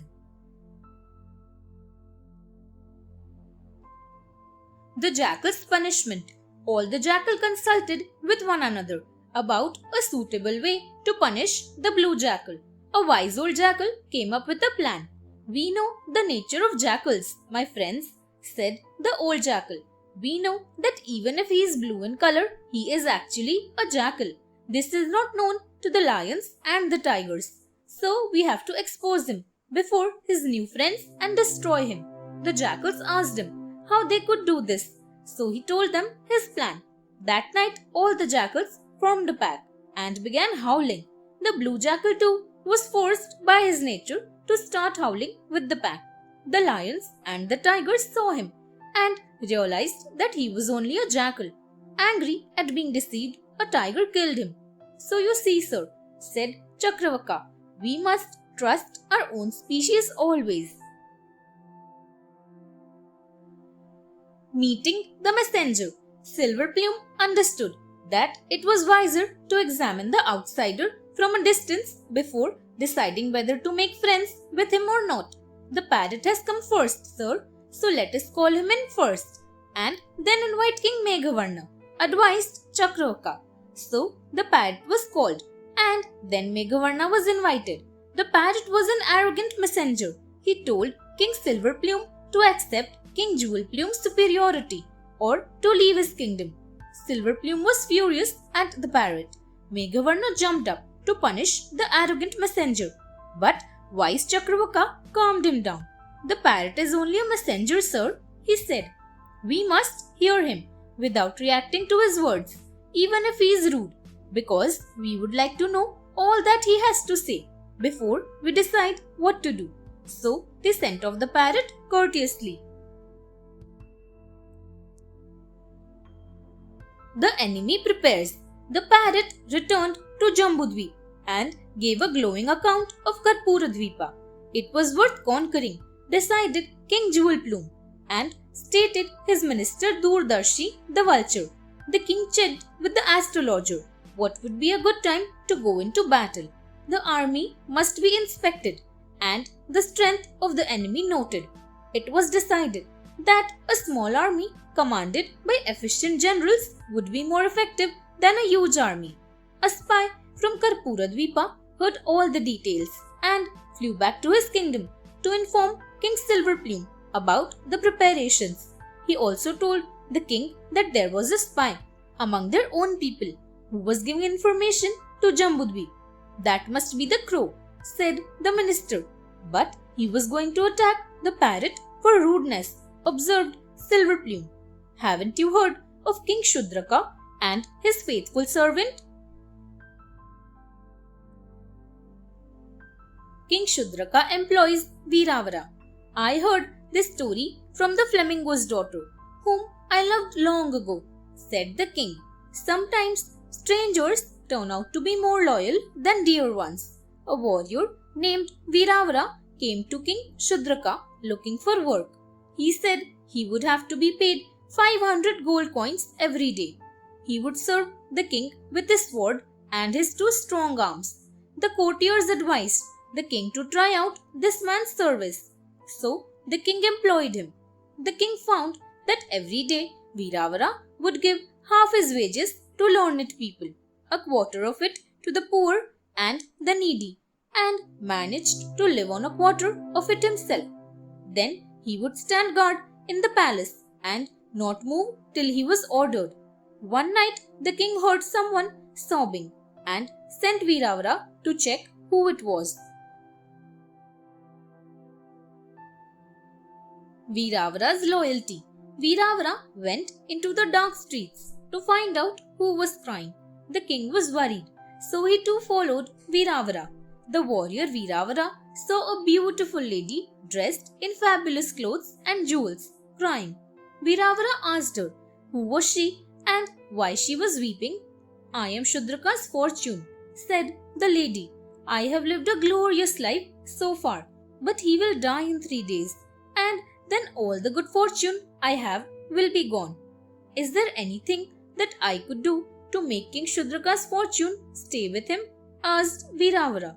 Yes, replied the lady. Your son Shaktidhar is a very auspicious person. If his head is offered as a sacrifice to the goddess, then Shudraka will live for 100 years.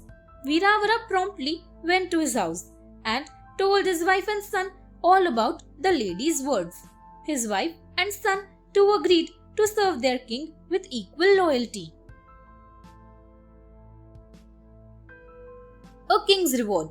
Veeravara's family went to the temple and he sacrificed his son and offered his head to the goddess.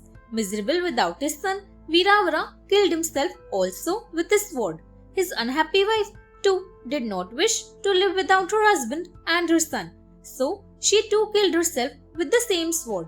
Shudraka was horrified at the terrible deaths and very unhappy that he had failed to see the worth of this great warrior. He decided to kill himself too, as he felt he did not deserve to live or to be a king. As he drew out his sword, the goddess appeared. She brought Veeravara and his family back to life. Veeravara, when questioned, merely said that a lady had wept but had vanished when he came there.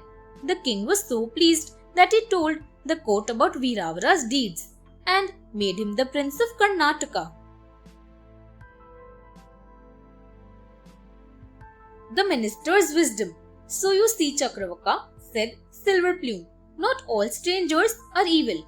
There can be some, like Veeravara, who will serve their master's interest even at the cost of their own life, or by sacrificing what is so dear to them. I agree, sir, said Chakravaka humbly. But a minister, a physician, and a teacher must always speak the truth to benefit a person, even if the truth is hurtful. So, I must tell you, still to be careful of crows, sir. Why do you say that, O wise Chakravaka? Asked the king. Let me share a story with you, sir, said the minister. This is the story of a barber who became so greedy for money and wealth that he killed a Buddhist monk and in the bargain lost his own life too. Tell me the story, said Silver Plume.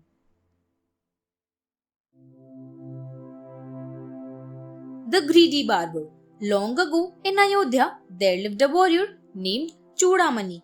He saw everyone around him becoming prosperous and wished to be as rich as they.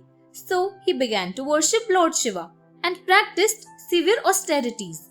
Finally, the Lord was pleased with his worship and appeared before him. Chudamani pleaded with him for wealth and the Lord gave him a boon, telling him, Go home, shave your head and then hide a strong cudgel in your hand. A monk will come that way. Hit him with the cudgel and kill him. He will turn into a golden jar. After that, you will never be poor. Chudamani did as he was told, and soon he had a golden jar and was rich.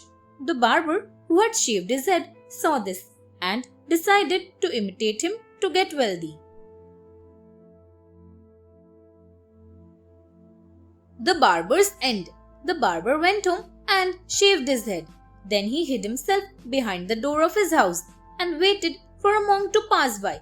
What he did not know was that Chudamani had performed austerities and worship and had gained merit by doing all that. He wanted to get wealthy by simply killing a monk, not by gaining merit. So, when he saw a monk finally passing by near his house, he ran out with the cudgel and hit him. But the monk just died. He did not turn into a golden jar. The king's soldiers saw him killing the poor monk and arrested him.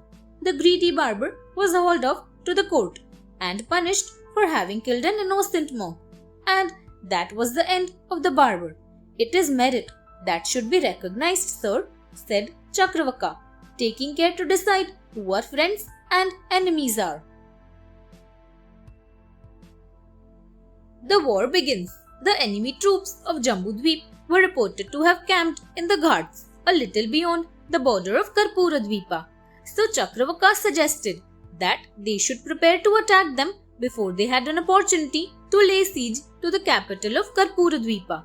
King Jewel Plume has not taken the advice of his minister, the wise vulture Durdarshi, explained Chakravaka.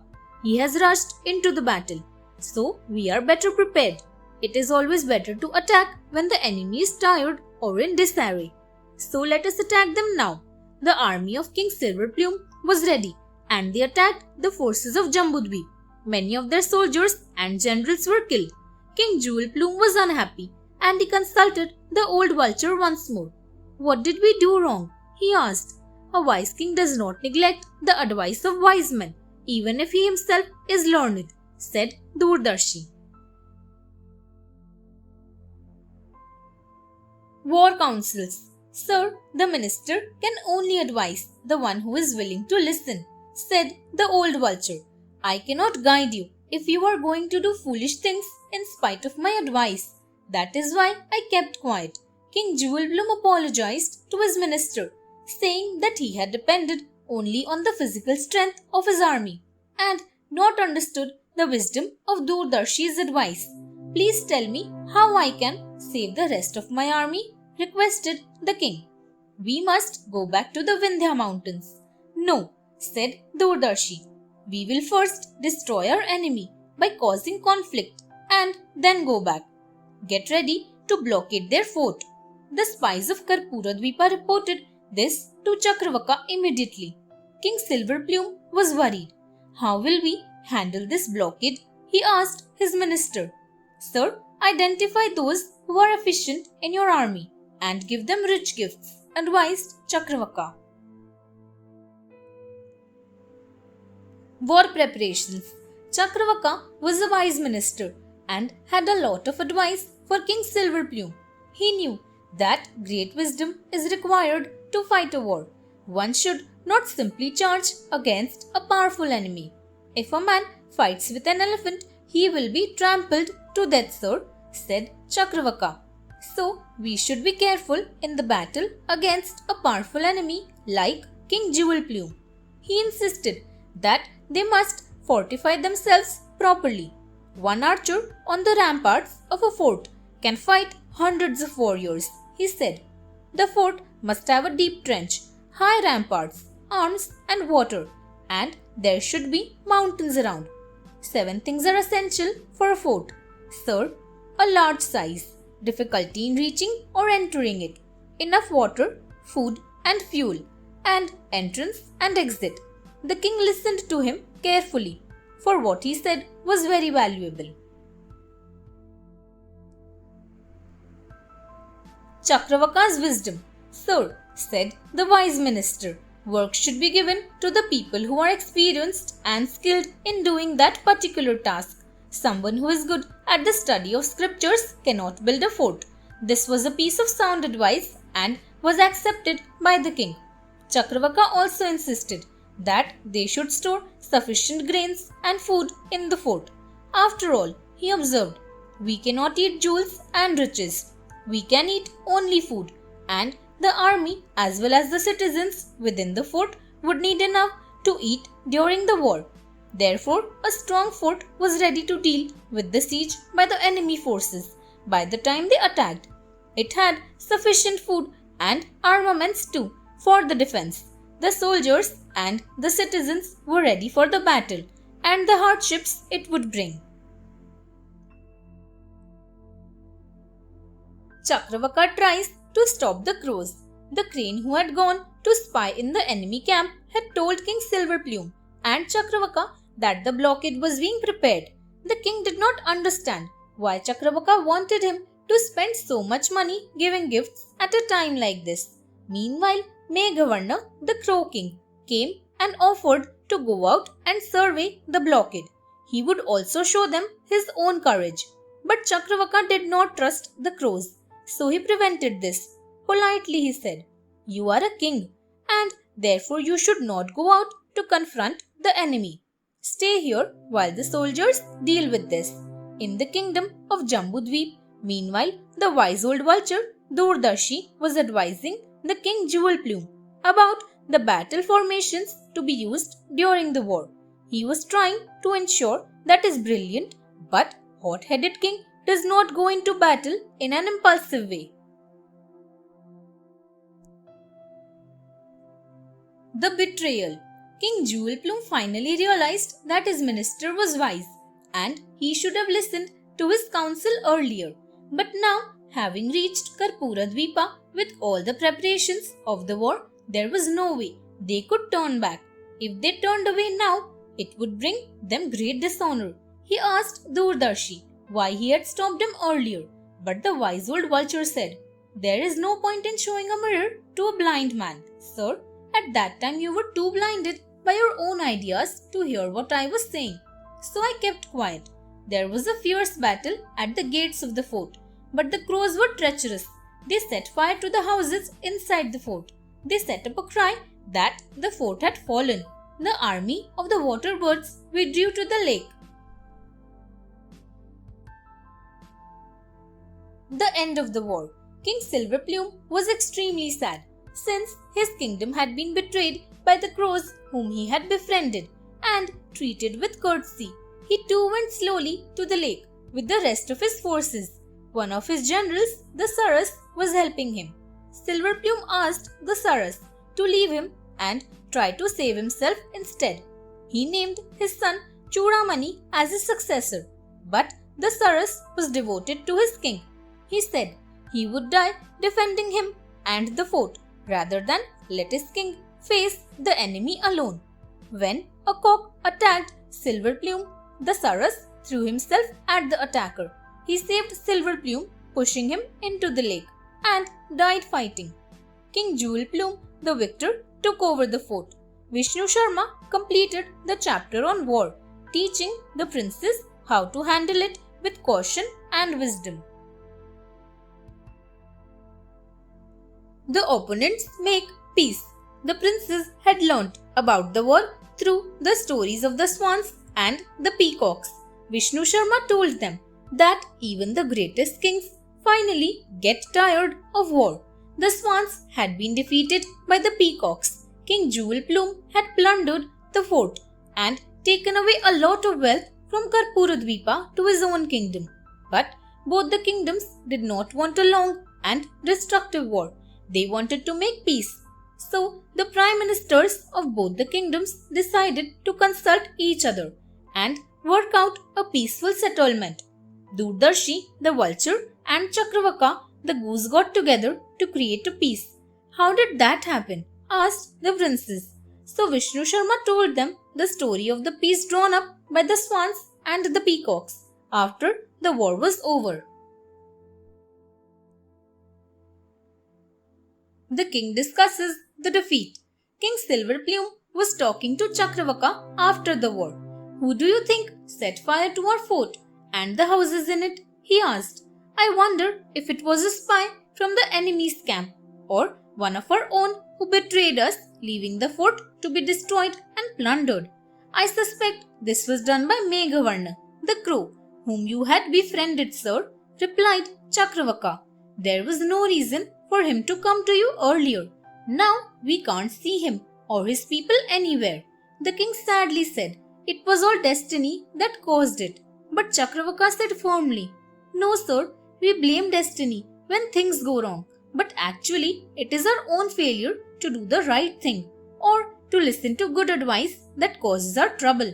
It is like the foolish tortoise who wouldn't listen to his friends. The endangered lake. The king Silverplume wanted to know what Chakravaka meant about the foolish tortoise. So he told the story to the king. In the kingdom of Magda, long ago, there was a beautiful lake. Many birds and water creatures lived there in harmony. Among them were two lovely swans, Sankata and Vikata, who were friends with a tortoise who also lived in the lake. One day, some fishermen came there, and the three friends heard them talking. Tomorrow, said one of the fishermen, we will cast our nets in this lake and catch the fish and other creatures. They camped close by in the forest. The tortoise, in a panic, turned to his friends and asked, did you hear what they said? What shall we do to escape? Let's wait till the morning, said the swans. We will think of something by then. After that, we'll decide. We should plan, otherwise we will die, said the tortoise. The three fishes. The tortoise told them the story of the three fishes. They lived in this lake, began the tortoise, and they faced the same situation that we are facing now. Some fishermen had decided to lay nets to catch all the fish in the lake. The three fishes consulted one another.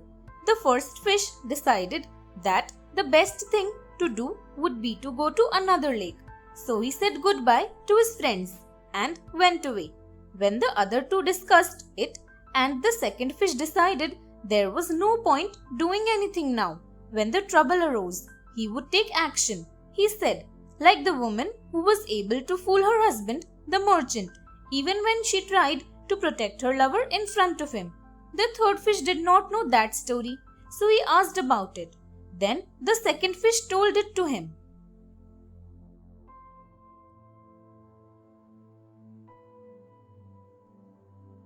The Wicked Wife. In Vikramapura, long ago, there lived a merchant and his wife. She was a wicked woman who was in love with a servant in the house. One day, the merchant saw her giving a kiss to the servant and was very angry. But the merchant's wife was a cunning woman.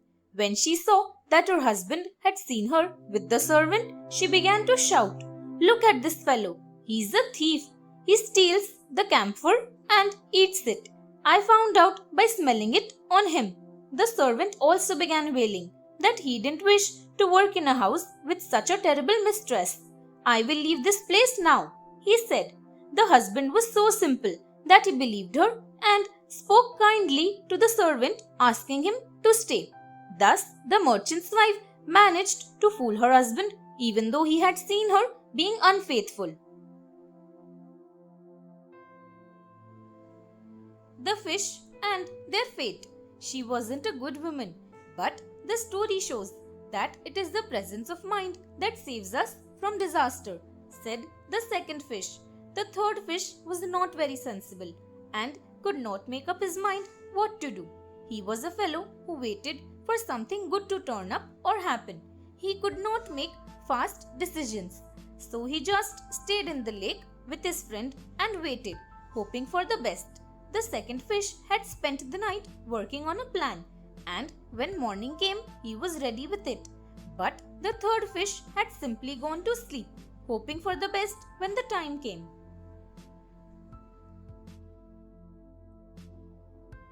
The foolish fish. Morning came. The first fish had already left for a safe place.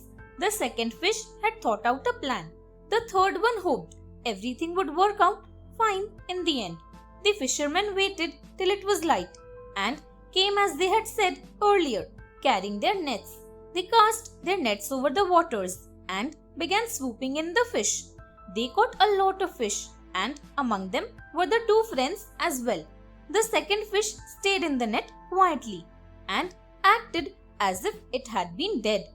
When the fishermen pulled in the nets, the second fish waited till it found an opening and jumped out back into the safety of the lake and swam away. But the third fish kept waiting, hoping that by some miracle it would be saved. But the fishermen simply hauled him in and killed him.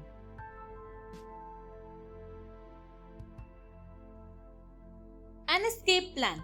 The tortoise's story was told so that the swans might plan in advance for their safety. The three friends thought about several plans, but there was always one difficulty. The swans could fly, but the tortoise couldn't. "How will I go with you both?" wondered the tortoise. Finally, they came up with a good plan. The two swans would fly holding a stick between them in their beaks. The tortoise would grip the stick with his teeth and hang on to it. That way, they could fly carrying the tortoise too and reach another lake safely. Early next morning, the swans found a stick and arranged the tortoise in the center to grab it as they took flight. When all was ready, the swans told the tortoise to be careful of the dangers. Otherwise, it will be like the silly cranes who stood around while the mongoose ate up their nestlings, said the swan. The cranes and the mongoose. On the mountain of Gridrakutta, there was a large fig tree. Many cranes had built their nests on it. In a hollow at its base lived an old snake. It used to climb up the tree and eat up the fledglings of the cranes. The cranes were very distressed. They held a meeting to find some way of stopping the snake from eating their young ones. A mongoose lived in a burrow near the tree. The cranes decided to lure him into the snake's hollow by throwing the bits of fish along the route to it. The mongoose will follow the trail and reach the snake. Then it will kill the snake, said the cranes. So they began to collect the bits of meat and scatter them on the floor of the forest along the trail where the mongoose was sure to see it.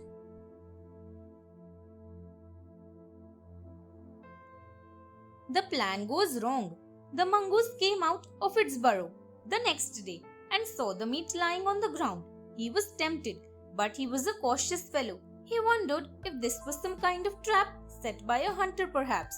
So he watched from inside his hollow. In a day or two he realized there was no hunter around. So he felt confident. Some flying birds must have dropped it here, he thought. He went out and ate one piece and then another and another.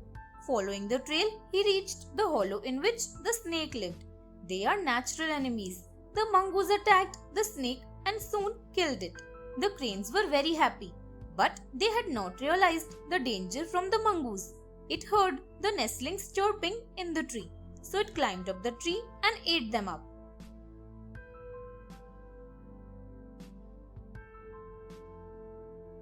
Warning the tortoise. "What are you trying to tell me?" asked the tortoise. "You have to be alert to all the dangers before you undertake a plan," said the swans. "When we are flying to the new lake, you must be very alert. People will see us as we fly and will comment on it. You must not reply to them, no matter what they say. Otherwise, you will lose grip and fall to your death." The swans warned the tortoise. The tortoise gave them a very contemptuous look and said, "I am not so silly." The swans took off with the tortoise gripping the stick. While they flew over the forest and trees, there was no trouble. The tortoise imagined that he too was flying like the birds. Trouble began as they flew over the villages and the towns. People saw the strange sight of a tortoise being carried by two swans on a stick and were very excited. The foolish tortoise. As they flew over a village, people looked up in amazement, seeing the swans carrying the tortoise. They pointed out the strange sight to one another and cheered and shouted. At first, the tortoise was very happy to be the cause for so much sensation. He sailed along happily, but soon he could hear their voices clearly. "Look, a tortoise! He is flying!" "He is not flying, he is holding on to the stick. What will happen if he slips or lets the stick go?" "Silly, he'll fall, of course." "Wow, then we'll have a feast. I will make curry with the meat." No, we'll roast the meat." The tortoise was getting really angry hearing all the comments. The last comment infuriated him thoroughly. "You will eat ashes," he said angrily. The foolish tortoise immediately lost his hold on the stick, crashed to the ground and died.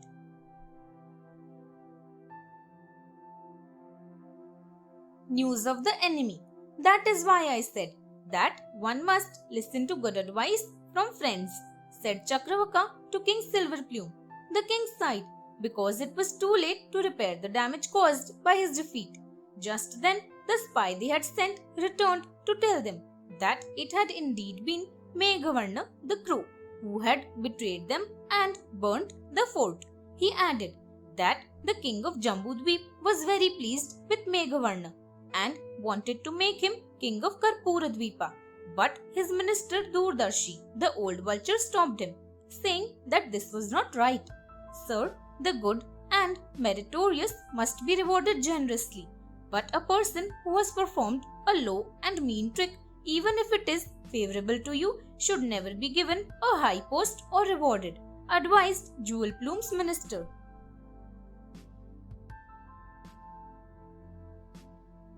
The sage helps a mouse. Durdarshi told King Jewel Plume the story of an arrogant mouse to illustrate his point of view. Long ago in a forest, there lived a sage named Mahatapas. One day, as he was meditating, a mouse fleeing from a cat jumped into his lap. Mahatapas gave it shelter and fed it grains. Soon it grew fat and contented. When the cat attacked the mouse, the sage transformed the mouse into a cat. So the mouse was not frightened of it, because now it was also a cat. Some days later, a dog attacked the cat. When the dog attacked it, the sage changed it into a dog so that it might defend itself. The mouse, who was now a dog, was very happy in his new shape. The sage allowed it to remain a dog.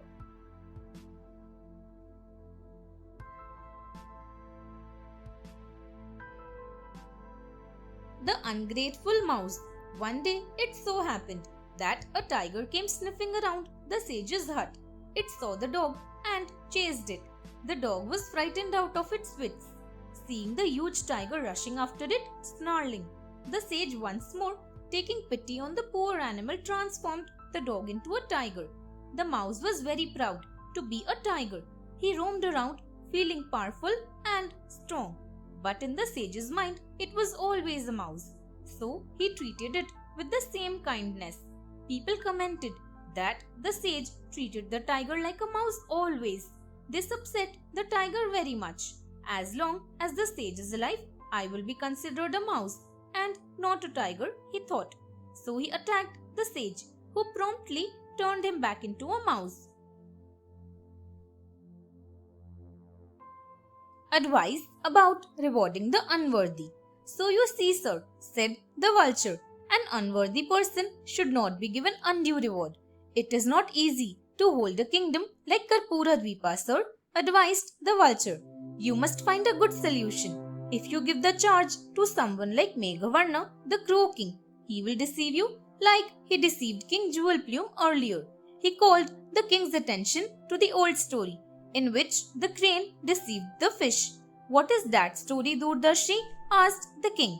Sir, it is the story of a crane that cheated the fish till he was caught out by a crab who was smarter than the fish, replied the vulture. Do tell me the story, my dear, as I am unaware of it, and I get to know so much from your stories, said King Jewel Plume. The wily crane and the fish. Therefore Doordarshi told him the story of the crane, the fish and the crab. In the kingdom of Malwa was a beautiful lake full of lilies. In it there lived many fish and water creatures like crabs, frogs, toads and tadpoles. A crane also lived there. The crane was old and feeble and found it difficult to catch fish. So he worked out a plan to catch and eat them. One day he told the fish, I am not going to eat any more. Why? Asked the fish. I heard some fishermen talking the other day. They said they are going to catch all the fish in this lake. There will be nothing for me to eat later, and I am old, so I decided to stop eating. What will happen to us? Wondered the panic-stricken fish. We should shift from this lake, but we can't move. How terrible! What should we do? The cunning crane. The crane was just waiting to be asked. So he said, I can fly, so it will be possible for me to ferry you in my beak one at a time to a new lake if you wish. The fish were very excited. They discussed it among themselves. We can be safely transported and go to a new lake, said one fish. Yes, and we will feel as if we are flying, said one young fish, thoroughly excited at the thought of flying through the air. So the fish agreed to the crane's plan without realizing that he was planning something quite different for them. He had no intention of rescuing them. He had just found an easy way to arrange his meals.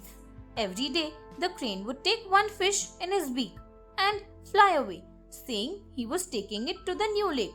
Actually, he would eat it up on the way. The crane and the crab. A crab who lived in the lake saw the crane taking the fish one by one to safety. He too wished to get away from the danger that he thought was hanging over the lake. So one day he requested the crane to take him to the new lake. The crane was delighted. Aha! Today I shall feast on the crab, he thought. It will be a wonderful change from all the fish I have been eating. So he readily agreed.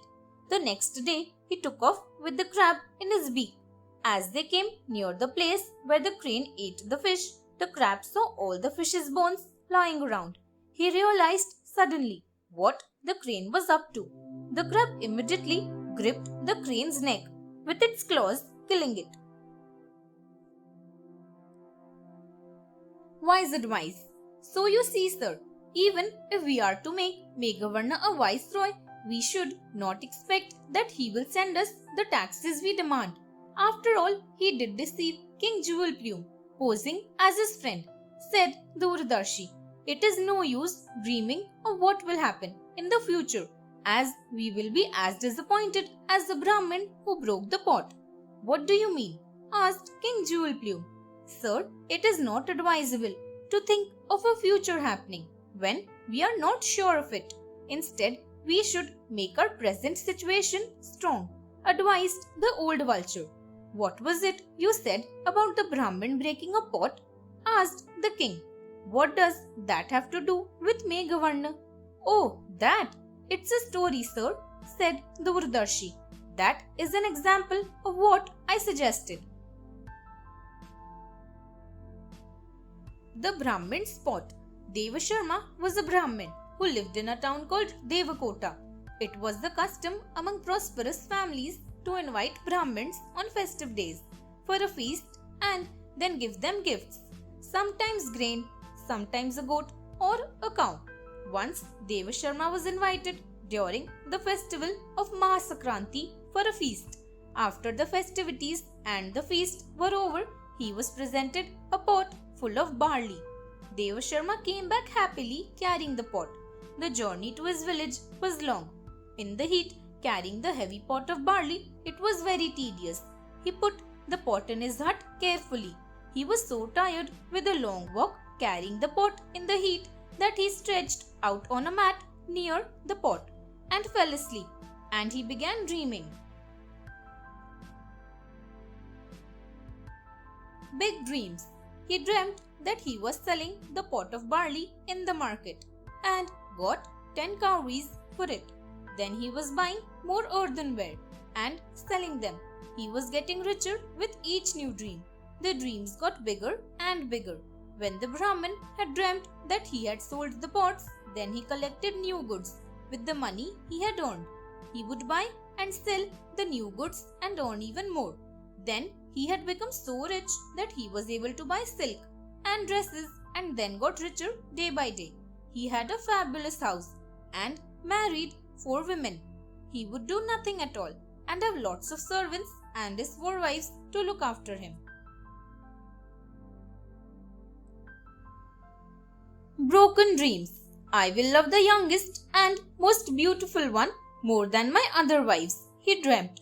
They will be jealous of one another and will try to please me. They will want me to love each of them more, so each one will try to do something special to look after me. I shall be like a king, emperor. Wow! As he continued to dream, he thought, and I will expect them to look after me with lots of respect and courtesy. If they do not do that properly, or if they neglect me in any way, I will beat them with a stick. When he fell asleep, there had been a stick lying close by. His hand fell on the stick, and he picked it up to beat his imaginary wives. The stick hit the pot and broke it, spilling the barley. The Brahmin's dreams also broke. Taking counsel. Therefore, sir, let us not imagine that Meghavarna the Crow King will be more loyal to you than he has been to King Silver Plume and the kingdom of Karpuradvipa, said the wise old vulture Doordarshi. I think you are right, Doordarshi, said the king, thinking over everything that he had heard. I had thought that if we left Meghavarna in charge here of Karpuradvipa, he would be able to send us things from here to increase the prosperity of our kingdom.